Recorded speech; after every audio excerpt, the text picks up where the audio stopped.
Hi friends, ഇന്നൊരു stitching video ആയിട്ടല്ല കേട്ടോ വന്നിരിക്കുന്നത്. ഇന്ന് ഞാനൊരു ക്ലീനിങ് വീഡിയോ ആണ്. നമ്മുടെ പവർ മെഷീൻ്റെ എങ്ങനെയാണ് ക്ലീനിങ് എന്ന് ഒന്ന് ജസ്റ്റ് ഒന്ന് കാണിച്ചു തരാനാണ് കേട്ടോ. എന്താ ഞാൻ ആദ്യമൊക്കെ ഒരു നല്ലൊരു ഒരുപാടെണ്ണം ഒരുമിച്ചിട്ടൊക്കെ ഓർഡർ ഉണ്ടാകുമ്പോൾ അതൊക്കെ സ്റ്റിച്ചിങ് കഴിഞ്ഞാൽ പിന്നെ ഞാൻ ഒക്കെ ഒന്ന് മെഷീൻ കംപ്ലീറ്റ് ഒന്ന് ഞാൻ വൃത്തിയാക്കും. ഈ നൂലും സ്റ്റോണും എല്ലാതും ഉണ്ടാവും, സീക്വൻസ് ഒക്കെ അതിൻ്റെ ഇടയിലൊക്കെ പോയിട്ട് ആകെ ഒരുപാടുണ്ടാകും. അപ്പോൾ അതൊക്കെ ക്ലീൻ ചെയ്യലുണ്ട്. ആഴ്ചയിൽ എന്ന് പറയാം, ആഴ്ചയിലൊക്കെ ഞാൻ ക്ലീൻ ചെയ്തിരുന്നു. പക്ഷേ ഇപ്പോൾ ഓർഡേഴ്സൊക്കെ ഒരുപാടായപ്പോൾ നമുക്കതിനൊന്നും സമയം കിട്ടണില്ല.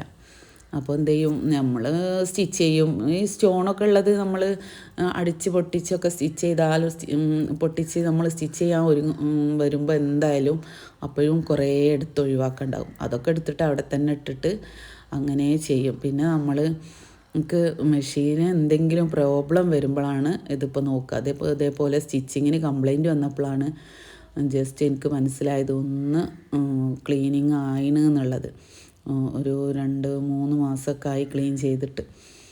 അങ്ങനെ ഓയിലും ഒക്കെ ചേഞ്ച് ചെയ്യാമെന്ന് കരുതിയിട്ട് ഒക്കെ ഒക്കെ ഒന്ന് റെഡിയാക്കാനും വേണ്ടിയിട്ടാണ്. അതിൻ്റെ ഉള്ളിലൊക്കെ നൂല് അതേപോലെ സീക്വൻസ് ഒക്കെ ഉണ്ട്. ആ ഓയിൽ ടാങ്കിലൊക്കെ ഒരുപാട് വേസ്റ്റ് വീണിട്ടുണ്ട്. അതൊക്കെ ശരിക്കും മെഷീനിന് കേടാണ്. നമ്മൾ ആ ഓയിലിൽ കിടന്നിട്ടല്ലേ അതിൻ്റെ ആക്സസറീസൊക്കെ കറങ്ങുന്നത്. അപ്പം അതിലേക്കൊക്കെ വേസ്റ്റൊക്കെ ആവാൻ ഇടവരും. അപ്പം അതൊക്കെ നമ്മൾ നല്ല വൃത്തിയാക്കിയിട്ട് തുടച്ച് ക്ലീനാക്കി ഓയിൽ ചേഞ്ച് ചെയ്യണം കേട്ടോ. ഓയിൽ നമ്മൾ അടിയിൽ ഒരു മുകളിൽ ഓയിൽ ടാങ്കിൻ്റെ ഉള്ളിൽ ഒരു സ്ക്രൂ അയച്ചാൽ നമുക്ക് ഓയിൽ താഴേക്ക് അങ്ങനെ വരും. അപ്പോൾ നമ്മളൊരു ബോട്ടിൽ എന്തെങ്കിലും കാണിച്ചു കൊടുത്തിട്ട് ഓയിൽ പിന്നെ റീയൂസ് ചെയ്യണം എന്നില്ല കേട്ടോ. ആ ഓയിൽ ചെയ്യണമെങ്കിൽ നമുക്ക് ചെയ്യാം. ആവശ്യത്തിന് മെഷീൻ്റെ ഇതൊക്കെ തുരുമ്പ് പിടിക്കുന്ന സ്ഥലത്തൊക്കെ നമ്മൾ വേറെ, എനിക്ക് പിന്നെ പഴയ ഹൈ സ്പീഡ് മെഷീനുണ്ട്. അപ്പോൾ ഞാൻ അതിൻ്റെ കമ്പിയൊക്കെ ഇതിലൊക്കെ ചെയ്യാമെന്ന് വിചാരിച്ചിട്ട് കളയാണ്ട വെച്ചിട്ട് ഞാനൊരു തുണി വെച്ചിട്ട് അരിച്ചിട്ടാണ് കേട്ടോ എടുക്കുന്നത്. അപ്പോൾ നല്ല ക്ലീനായിട്ടുള്ള ഓയിൽ കിട്ടിയിട്ടോ.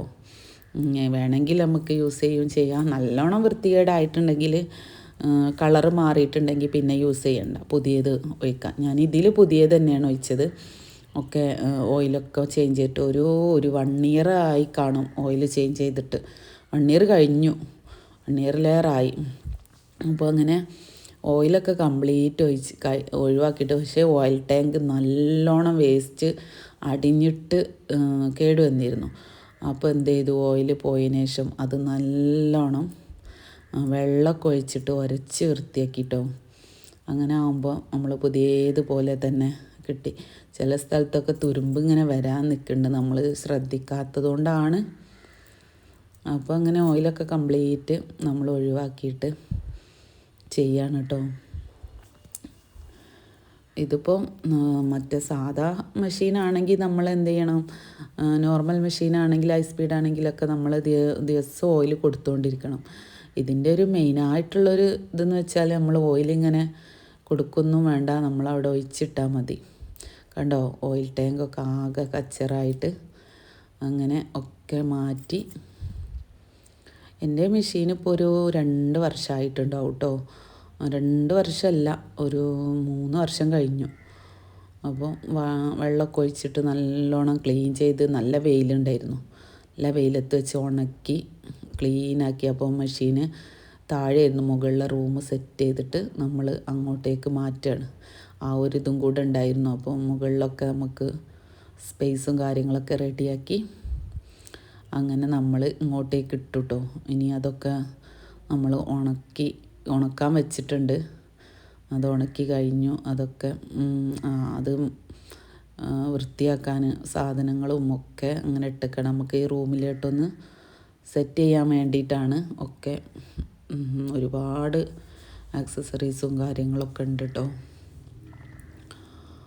അപ്പോൾ നന്നായിട്ട് ക്ലീൻ ചെയ്തിട്ട് നമ്മൾ പിന്നെ അതിലേക്ക് വെക്കണുള്ളൂ. പിന്നെ ഒരുപാട് ടൈമൊന്നും നമുക്ക് കിട്ടില്ലല്ലോ. അപ്പോൾ അങ്ങനെ പിന്നെ എനിക്ക് ഹൈ സ്പീഡ് മെഷീനും ഉണ്ട് കേട്ടോ. അത് പിന്നെ ഞാൻ യൂസ് ചെയ്യില്ല. നമുക്ക് ഈ മെഷീൻ യൂസ് ചെയ്താൽ പിന്നെ മറ്റേ മെഷീന് യൂസ് ചെയ്യാൻ ഭയങ്കര ബുദ്ധിമുട്ടാവും. ഇപ്പോൾ ഞാനിതിൽ തന്നെ സ്റ്റിച്ച് ചെയ്യാം. ഇപ്പോൾ റൂമിലൊക്കെ സെറ്റാക്കിയിട്ടുണ്ട്. ഇനി കുറച്ചും കൂടെ